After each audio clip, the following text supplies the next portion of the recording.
Yes, ആ സന്തോഷ വാർത്ത വന്നിരിക്കുകയാണ്. ഒത്തിരി പേര് ഫസ്റ്റ് അലോട്ട്മെന്റിനും സെക്കൻഡ് അലോട്ട്മെന്റിനും ശേഷം ആകെ ഡിപ്രസ്ഡ് ആയിട്ട് എന്നെ വിളിച്ചിരുന്നു. ഞാൻ അലോട്ട്മെന്റ് കൊടുത്തതിൽ ഓർഡറിലൊക്കെ ഒരുപാട് പ്രശ്നം പറ്റിപ്പോയി.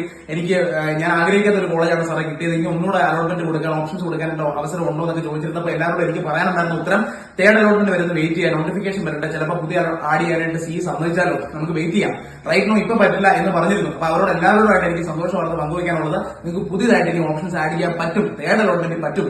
പക്ഷേ ഓൾറെഡി ഫസ്റ്റിലും സെക്കൻഡിലും അലോട്ട്മെന്റിൽ സീറ്റ് ഫിക്സ് ചെയ്തവർ, അവർ ഓൾറെഡി ചേർന്നവരുണ്ടല്ലോ, അവരുടെ സീറ്റുകൾ നമുക്ക് വേണ്ടി തുറന്ന് കിട്ടില്ല.